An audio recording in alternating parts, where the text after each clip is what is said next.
Welcome to episode 37 of the FoodGrads Podcast, the podcast where we explore careers in the food, beverage, and agricultural industries. I'm your host, Veronica Hislop, a molecular science graduate student and career partner with FoodGrads. This week on the podcast, I interviewed Robert Cunliffe, maintenance manager and millwright at Flamaglo Foods Limited. On this week's episode, Robert and I talked about what it's like being both a maintenance manager and millwright mechanic, and why he decided to get into his career path. We spent a lot of time focusing on what he does daily and the overall work environment at a manufacturing plant. I always wondered what the process was like getting a new piece of equipment from a mechanic's point of view and how they actually learn to use such equipment and also how to maintain it. They're such intricate pieces, so it was really interesting to learn more about that. Finally, I picked Robert's brain on what he thinks the future of being a millwright looks like, the skills that he thinks are important for the job, and his experience going for an electrical certification. So, enough with that introduction. Let's get on with the show.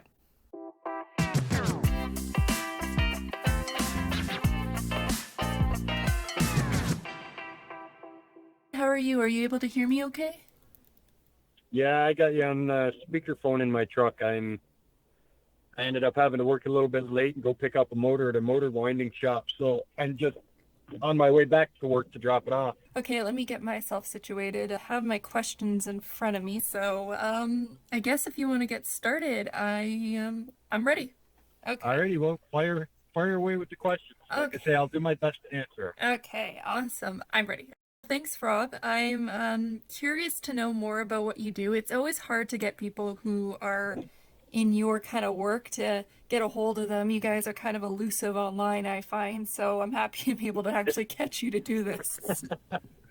So my daily duties change every day to a certain degree. I've got a dual role. So I am the maintenance manager, but I'm also the only licensed millwright on staff. I have one maintenance helper that works under me, and as knowledgeable as he is on running the equipment, he's not nearly as knowledgeable when it comes to repairing it. So he leans a little bit on me to help with the repairs. I was wondering about that because as your role is, like you said, it's a maintenance manager, but I know for a lot of companies, that's its own job, and then being a millwright is definitely another defined role for another individual. Yeah, I could certainly spend 8 hours a day doing the managerial role with no issues. The millwrighting or the maintenance mechanic portion of it, some days I could spend the full 8 hours. Other days it's only an hour or two here, and other days it's not at all. The maintenance manager role, it's very time consuming. Well, to that, would you be able to tell me about what the two different roles actually are? Because just so I have a better understanding. Okay, so I'll start with the easier one, and that is the millwright or the mechanic portion, and that is the day-to-day responsibilities with the daily PMs on the machines to require them, looking after any breakdowns that happen on any of the equipment, possibly helping to set equipment up when operators are unfamiliar with setting up that piece of equipment, and just really trying to keep the shop clean, organizing work for the next day or the next couple of days, talking with operators to see how the machines are running, if they're having any problems with the machines. That's basically the day for a millwright where I'm at. Okay. To that question, I know that you do work at Flamingo Foods. What type of machinery is there and what type of products do they produce? So the products that we produce are dairy-free yogurts. So we make our yogurt from a soybean and becomes milk, and then it becomes curd, and then it becomes yogurt. The types of equipment that I have, we have pumps, we have kettles, tanks, filling machines, and packaging machines, and of course lift trucks. Okay. Keeping that in mind, so I guess there's multiple production lines that run throughout the day, correct? There would be in a larger facility, but our facility is relatively small in comparison to some of the food processing and food manufacturing places out there. So I'd love to say we've got multiple lines, but in real reality, we only have one line. We're only running one product at a time. So we'll start the day out making our vanilla yogurt, and then when that batch is done, then we make possibly the blueberry yogurt, and then after that batch is done, then it'd be the strawberry yogurt, and then a chocolate or something might fit in there somewhere as well. Okay. It's a very timely product. I can only imagine, though, that the demand's going to go up with alternatives being very popular right now. Yep. Alternatives, it's vegan, it's kosherized, so they've opened it up for a lot of different people.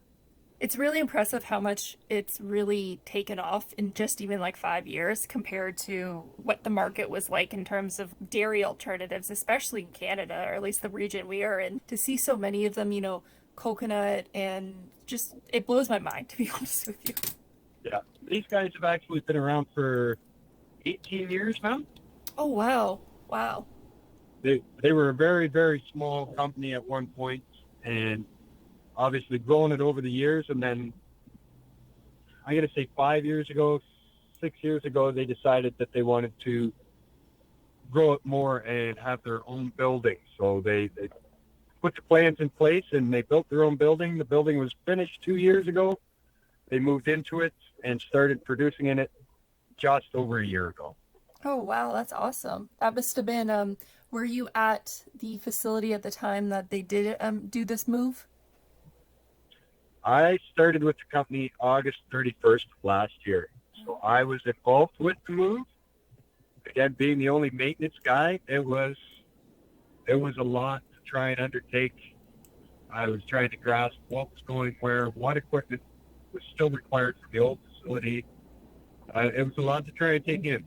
I could imagine. And, I know that you've done other roles besides working in the food industry. And irregardless, I would still love to kind of know about the steps that you've taken in your career to kind of get to where you are today. Like, what made you decide to go into being a millwright and such? I just really fell into it, in all honesty. I fell into it. I've always been mechanically inclined. I've always loved working with my hands. I started with a custom metal fab company as basically just a general laborer, and I was helping them. They were doing an addition on one of their buildings, and they needed a lift truck operator to help the guys put the siding up on the side of the building, and I got voluntold to go help them and be the lift truck operator. So that's what I did. And when the exterior of the building was finished, I helped with the interior, and then they started putting some of the equipment up, paint booths and such, inside the building. And there was 3 owners to the company. The one owner was kind of like the head maintenance guy, requested that I stick around and help assist with the assembly of all the equipment in the building. And it just happened that one day his lift truck mechanic was having a hard time doing some repairs on a lift truck. He couldn't get it running. And I happened to overhear the conversation between the mechanic and the owner. So I threw my 2 cents in.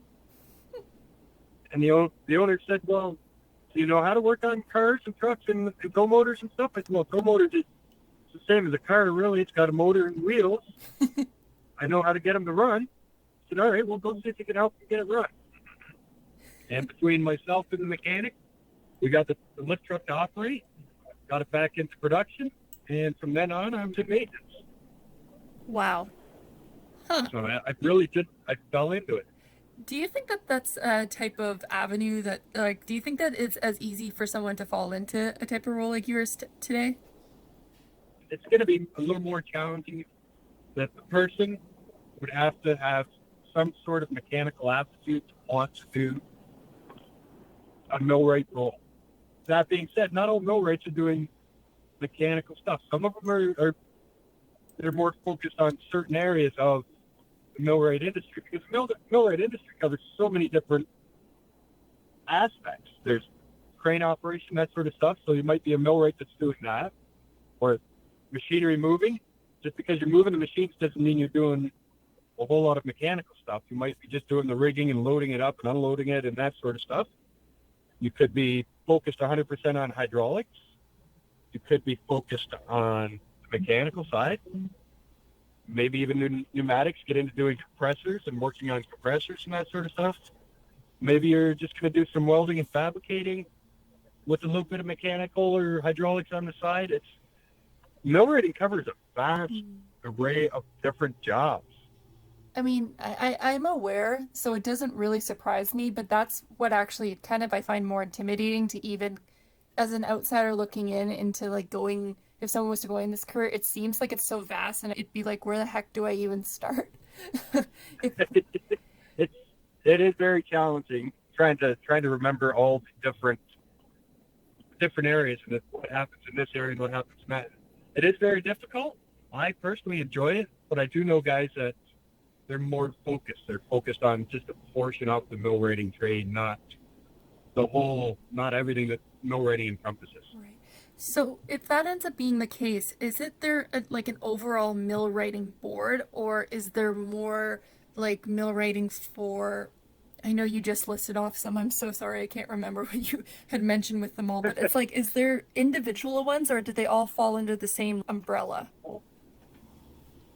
You could potentially go and not be a millwright, but work on hydraulics, or you could go work on a compressor and not work on anything else and not be a millwright. There's all these other trades that kind of fall under the millwright umbrella.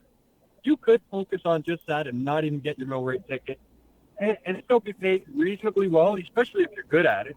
Sorry, I'm trying to think, where do I want to take these questions? What I was wondering is, with new pieces of equipment and such, like, how do you continually learn about it? Like, how do you, in your part of your career, learn about this new type of piece of machinery, or how do you learn, I guess?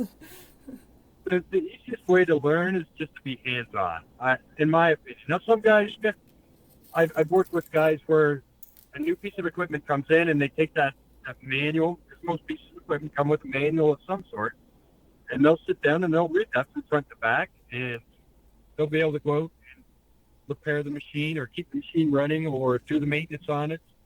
I'm more of a hands-on. I refer to the manual when there's something that I'm not understanding, or there's something that's just a little bit more challenging, or something maybe that I'm not even the slightest bit familiar with, and I'm just looking at it, scratching my head, thinking, what is that? Machine manuals are broke down typically into different areas of the machine. Startup, maintenance. A lot of the manuals will have I don't want to say a diagnostics, but a troubleshooting. If this happens with the machine, look at this, or look at this, or look at this, and then they'll give you a brief line or two of what to do to remedy the problem. So some guys want to know from start to finish, not just how to do the maintenance on it or how to troubleshoot it or how to do repairs. Some guys want to know how to start the machine up, how to shut it down, and how to do the repairs. And other guys, myself, I like to know that stuff, but I want to learn it from the operators. The operators know little tricks and everything. The guy that's been running the same piece of equipment for more than 6 or 8 months knows that machine better than I'm ever going to know it. And he can tell me, it doesn't sound right. Something doesn't sound right. And he can point to the general area where the unusual sound might be coming from, and then that'll help me diagnose it. Or he can tell me, it's not doing this, and it used to do this. These are the components that make it do that. And it helps me to do my job and do my job better. You have to have the good millwright will have good listening skills as well as troubleshooting skills.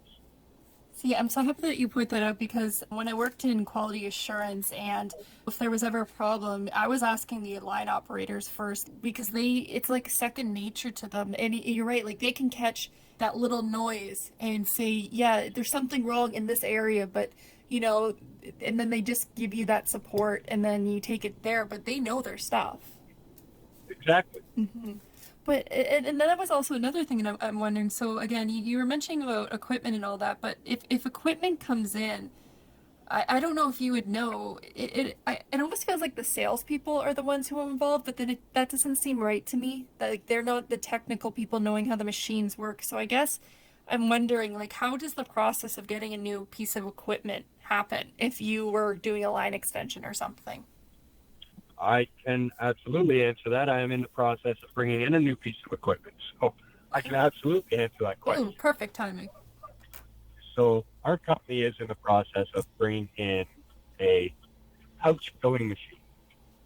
This pouch filling machine, we only have a limited amount of floor space, and they obviously, the company that's going to manufacture this needs to know how much floor space we have.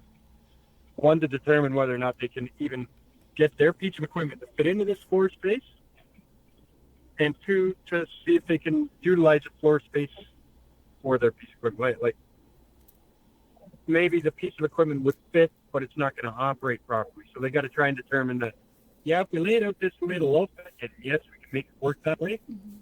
And then we have to figure out, do we have enough air if it requires air? And in this case, it does. Do we have enough electrical in the building to be able to power this piece of equipment? In this case, we did. Is there somebody else that can build this piece of equipment and make it do the same thing? We wanted somebody that was Canadian. We wanted somebody that was relatively local, and we managed to find just such a company. And then we tell them what we want the machine to do, how many pouches we want it to be able to fill, whether we want to be able to do 3 or 4 different size pouches. And then they have to be able to give us some costs associated with the tooling to be able to fill these pouches, the tooling to be able to fill these pouches. Do you want to buy all the tooling at once to be able to do all the different pouches? Or do you want to spread it out and maybe do just 2 out of the 4 different sizes that you're planning on? It's a pretty long and drawn out process too. I was just thinking, it just amazes me when things of that scale actually get done. Like, I know it takes time and repeated communications, but it just still fascinates me, like all the things to get into consideration to finally just have a piece of equipment running. And I don't know, the amount of like people involved, the things to consider, and so many little things. It's not like a home project that you do. It's a big thing. It is. It all depends on the size of the company, really, as to how many people are involved and the size of the piece of the equipment. I mean, I worked for a much larger company in Guelph, and they were pretty regularly bringing in new pieces of equipment. Most of the time, they were pieces it was the same piece of something they already had, but they needed another one. So that's not a big deal. But I remember being involved we were buying a heat treat furnace, and it was myself, an electrician, an engineer, and the heat treat department supervisor. The 4 of us, in the very least, were involved in that. The 4 of us made the trip down to the U.S. to qualify the piece of equipment and tell them, yes, it does exactly what we needed to do, or no, you need to make some changes here and you need to make some changes there. And then even once we brought that piece of equipment in and got it connected and got it operational, we still found that there were problems with it, and there were things that we had to modify, and that process was probably from conception to putting it into production. It was probably close to a year. Oh, wow. Again, because you've had the experience, how do you go about making sure that things don't get missed? Or how do you, because it almost sounds like there's a little bit of like project management that's kind of hidden in there. So I was just curious about how you deal with those types of things. How do you make sure things don't get missed? Yeah. That's a really good question, because I'm pretty sure I miss something almost every day. Okay. Organization is the biggest one. Take notes. If you're allowed to take recordings, but you just have to be organized. And my wife will tell you, I might have a little bit of OCD, so I am a little bit organized. Even being organized, though, I still overlook things on occasion. Sometimes they're bigger items than I would have liked to have overlooked. And other times it's just something simple like a fastener, a bolt, or a nut or something. Another prime example would be I recently helped a company purchase a smaller tube filling machine. So, you know the little yogurt tubes you see in the grocery stores? Yes, I do. I loved them when I was a kid. Okay, so we bought a little small machine that makes those yogurt tubes. It was used. I went with one of the company owners down to the facility that had this unit. Unfortunately for us, they had the unit out of service. It was in the back end of a tractor trailer. There was no lighting to go in and look at it. They didn't have the manual for it on hand. I didn't know really what I was looking at, but I had a good look at it. Everything looked like it was intact and it was there. Once the piece of equipment showed up at our facility, I got looking at it. I got the manual in my hand, and I started realizing we're missing parts. And these are parts that are critical to the operation of this piece of equipment. I reached back out to the company that we purchased it from. And of course, because they hadn't ran the machine in 6 years or 7 years, all the parts that were missing were probably put on a shelf. And because it sat on the shelf for so long, they got 5S out the door. So they didn't have the spare parts. So then I had to go back to the machine manufacturer in Taiwan to get the spare parts. And even in doing that, I still missed some parts. So it's been very aggravating. I still don't have that piece of equipment into production.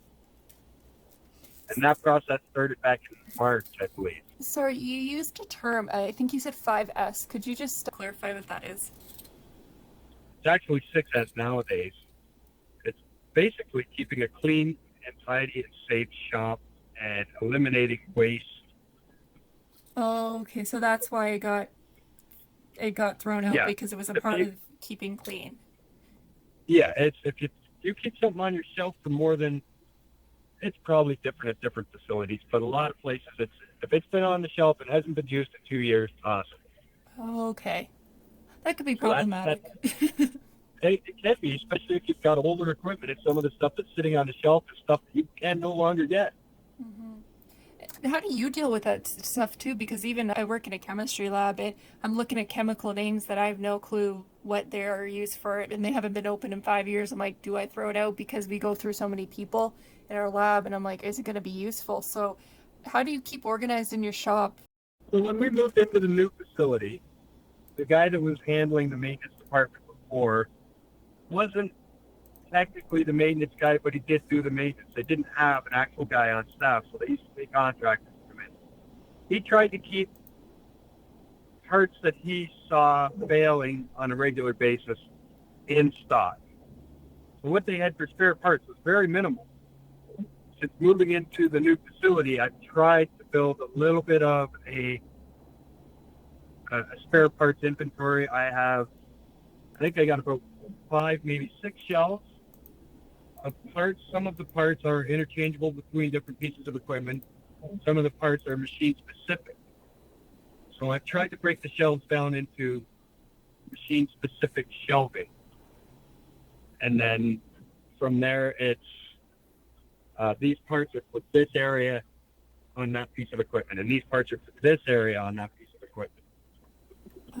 Okay. That's. I also have a continuous maintenance program on our computers, and I log part numbers into that, and then in that program it also says what machine it's for. It might possibly say where on the machine it goes. A larger company has that sort of inventory and that sort of stock room, I'll call it. Smaller companies, I've worked for some smaller companies, and they just really have some bins that are labeled nuts, bolts, or components for the piece of machinery, and it gets very challenging to find the spare parts. So it all depends on the size of the company as to what their spare parts inventory actually looks like, if they even have one. See, that makes sense, but then at the same breath, like, I never thought about, again, I'm more into the impression, which I know it shouldn't be my impression, but I'm under the impression more so that, here's a bin, like you said, with the nuts and bolts, but to actually have database with like part stuff, I mean, it makes logical sense that would be the next step, but I just never thought of it. So that's cool. Yeah, a lot of people don't. It's simple to overlook. Yeah. And that also makes me think of another question that I had. So I have another impression that the job is it can be very dangerous. You want to be safe and all that. First of all, is the job super unsafe? Which I know that you have safety precautions in place. And then my other question was just, if you are working in dangerous conditions, like how do you not chicken out, I guess you could say, even though you know you're following all the necessary precautions? Well, it doesn't matter the job. Uh, the legalities of it are you can refuse any job if you feel it's not safe or you have not had proper training. You can refuse any job that your supervisor has requested you to do. I have yet to do that. I've had a lot of jobs where I've looked at it and thought, ooh, that's a little sketchy. But I look at it and it's like, well, it's part of my job. That's just what I have to do. I need to get this piece. I look at it as the machine operator is my customer, and I need to make that customer happy. I also look at it as if that piece of machine doesn't run, that piece of machinery doesn't run, then our customers, the company that I'm working for, customers aren't going to get their products, so our company's not going to get paid, which means I'm not going to get paid. If I'm not getting paid, I'm not coming into work here. So where am I working? That's how I'm looking at it. I'm looking at the big picture going, but there are some jobs where you have to have specialized training, like confined space. Maybe you got to go inside of a tank or a well or something. You have to take special equipment in there with you to monitor the air. You have to have a lifeline so that somebody can pull you out if something, you pass out or something in there, something happens to you while you're in there. You have to have a spotter sometimes. There's a lot of variables. Well, that makes sense. I just wanted to ask was in regards to being a millwright, because I know that they are really actively looking for them in Ontario, if I'm not mistaken. I was just curious about, do you have an idea of what you think the field's going to be like in the next 10 years? Would it generally be doing the same kind of duties, or could that be evolving? The only way it'll evolve is due to the machinery itself. But machinery's getting more and more electronic.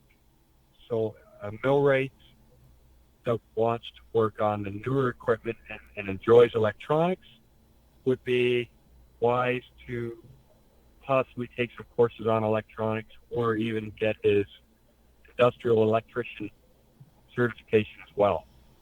And I kick myself for not having gotten my electrical certification, my 309A or my 409A, only because I spent 7 years working under an electrician when I first got into the trade. And it was after he left the company and saying to me on a regular basis, get into denture, become my apprentice. And he left the company and I hadn't done it. I went, oh shoot, now what do I do? And that's when I was at that very minute, I went searching and I realized millwrighting at that time, I don't know if this is still true, but at that time, somebody who wanted to become a millwright could challenge the exam, the ministry's exam, so long as they could get their competency signed off by a manager or a supervisor and their hours signed off by the same. I had that ability. I had the hours because at that time I was already in the trade for 7 years. Mm-hmm. So I already had all the hours. I already had all the I thought I had all the competencies. I still think I probably could have used a few more, but I managed to get all my competencies signed off. I managed to have all my hours, but I decided I would go and take some part-time schooling at Conestoga College. Mm-hmm. And I took the schooling after hours. It took me 5 years to complete all the schooling because I had to do prerequisites before I could even get into the industrial maintenance mechanic course. I did my prereqs. I did the 4 years of the schooling, and I come out. Now I've got 12 years into the trade. I come out with carrying a 4.0 GPA in all my courses, and I still failed the millwright exam on my first attempt. What? Oh, wow. I'm sorry. I just that really Caught you off surprises guard me. with that. Yeah, You did. I know. Yeah. Huh. I don't know. To be honest, I really appreciate your honesty. Like, I think that we need to people need to hear, like, other people, like, didn't always pass things. So, so you went Yep. back and did the exam, or? Oh, yeah. Yeah, I went Okay. back 3 more times. Oh wow. Do you mind me asking about like what the test was about and like why was there difficulties if that's okay for me to ask? So, yeah, absolutely. So at that time, the test may have changed. But at that time, the test consisted of 135 multiple choice questions. Each question had 4 answers. And they tell you this right up front. 2 answers are correct, 1 answer is more correct. You have to go off of what the Millwright trades book says. You don't go off of what your experience tells you would be the right answer. You go off of what the manual says is the right answer. So I've been in the trade 12 years. I'm used to thinking I'm going by my experience. I'm not going off of manual. And that was my biggest problem is I was thinking, what would I do in that instance? What would I do in that instance? And the exam is broke down into safety. It's broke down into rigging. I believe there's some hydraulics in there. There's some pneumatics in there. But it's broke down into 5 different areas. If you're not successful on that first attempt, when you get your results back, they put down the score as to how you did in each area, each of those 5 areas. But they do not tell you what questions you got wrong so that you go, oh, really? So you're scratching your head. Okay, so I got 25 questions in safety rate. I got 5 wrong. Okay, well, that's not bad. I got 40 questions in hydraulics or mechanical, right? Mm-hmm. But I got 18 wrong. All in all, after my first attempt, I only needed to get 13 more questions right to have gotten my ticket on that first attempt. My next 2 attempts or 3 attempts, I don't remember how many times I wrote, but it was more than 3 times. Wow.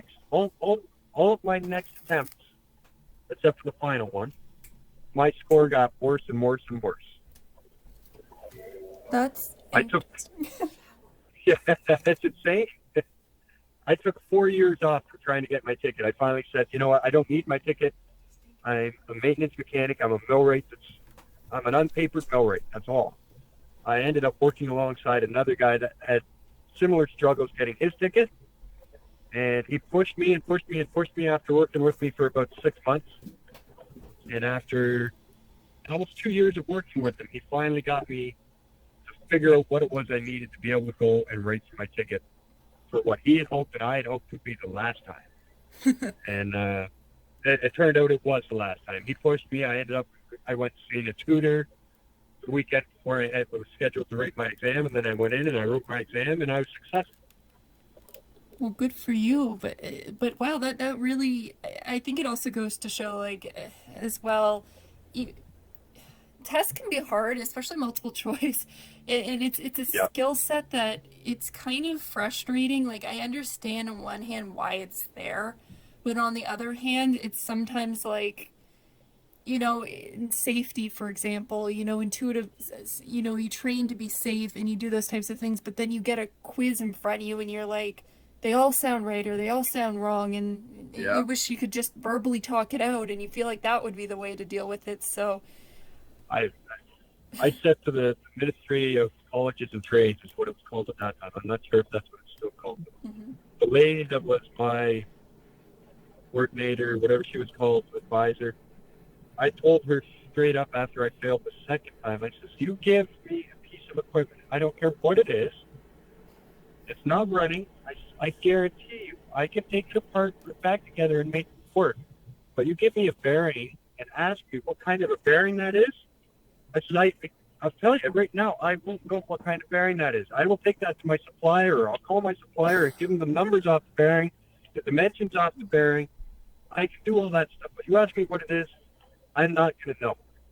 You give me a test, a handwritten test, I'm not going to do very well on it. Mm-hmm. I said, my test is making that piece of equipment run, and I can pass that test 95% of the time. But you give me a piece of paper, I can't guarantee you that I'm going to pass. I'm not a book smart guy. I am a hands-on guy. Mm-hmm.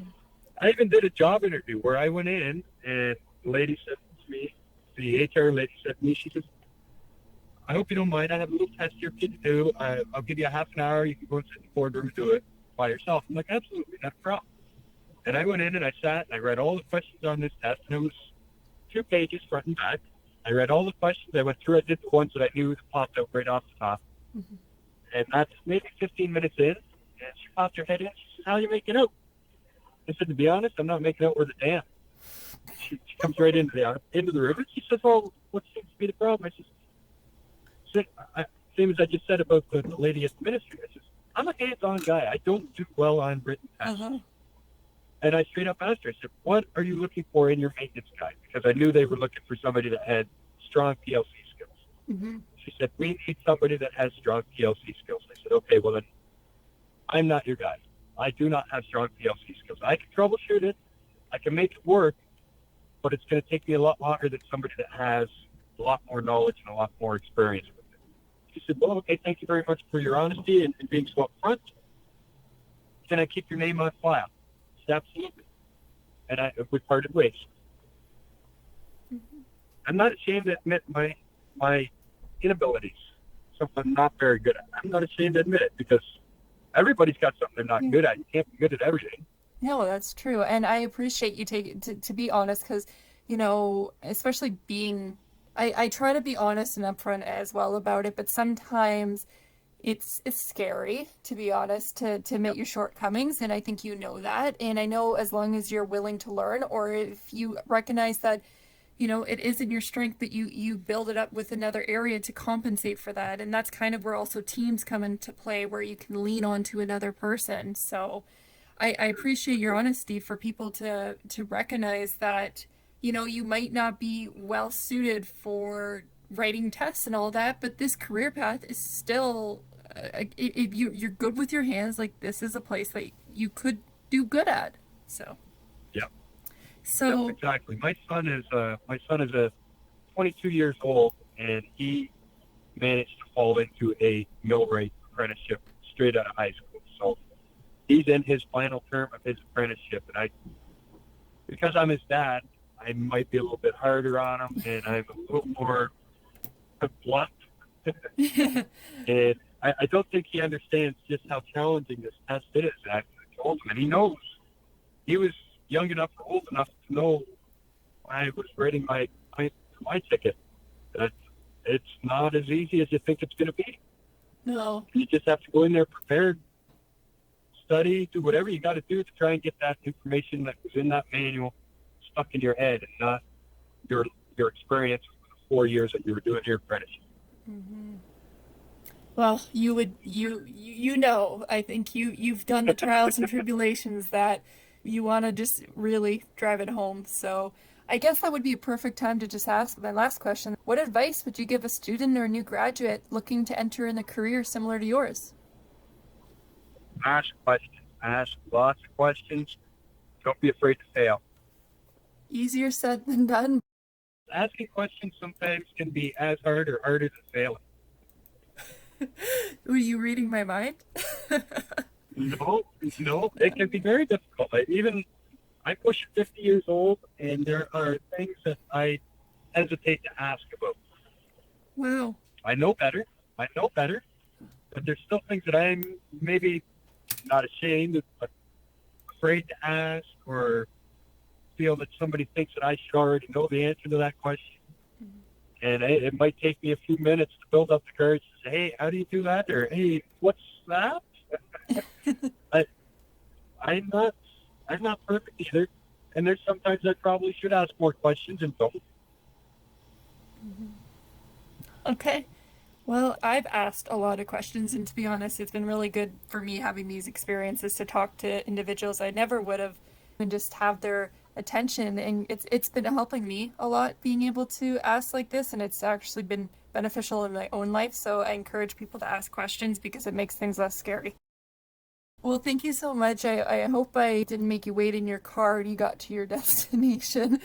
But I really Yeah, I'm most of the way home. Okay, awesome. But I really appreciate you taking the time to talk with me. I really did get a good perspective because, again, when I was working in QA and such, I didn't really, with timing and all that, even though I could ask questions, it's kind of a black box, the maintenance reel. I wish it wasn't. Yeah. But this has definitely helped get my understanding about everything. So thank you.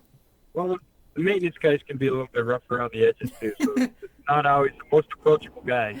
Yeah, it's true, and especially to the last point about asking questions, if you get a person that looks intimidating, it's extra hard to ask the question. Yeah, it can be. It can be. Mhm.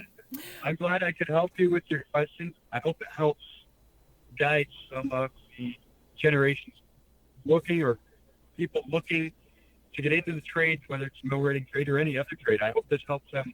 Well, yeah, you know what? Maybe I will try that, or maybe not. Maybe this isn't for me after all. I Mhm. hope my answers will help people with Well, I've learned a lot, and I really hope that is too. So, once again, thanks so much. that. Thanks very much. I will do my best. I got to work tomorrow, so Oh, that's no fun.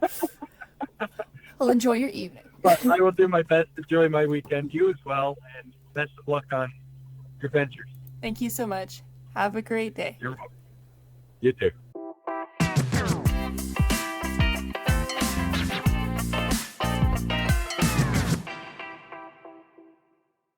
That was episode 37 of the FoodGrads Podcast. All the notes to this podcast can be found on the FoodGrads blog or by clicking on the Student and Grads tab on the homepage. Do you know anyone you would like me to interview on the show? Perhaps yourself, or maybe there's a specific career path you would like me to explore. Then reach out and let me know. You can email me at veronica@foodgrads.com or any of the FoodGrads social media channels. If you post them out there, it'll get to me. So I hope to hear from you. It was fun talking to Robert about his career. He has this honest, very down-to-earth attitude, which I really appreciated when interviewing him during the episode, as it really allowed me to go deep and understand the nitty-gritty of what he does. Overall, this was a great follow-up episode to Taylor's episode back in episode 35.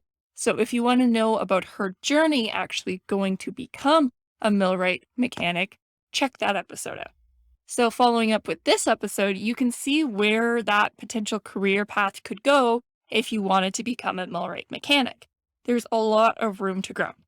So if you are thinking about a career as a mechanic, then I highly encourage you to reach out and talk to someone who's in the field. I have a feeling they'd be very happy to talk about it as the industry is looking for people. Anyways, that's it for this week's episode. Thank you everyone so much for listening, and I will see you next time.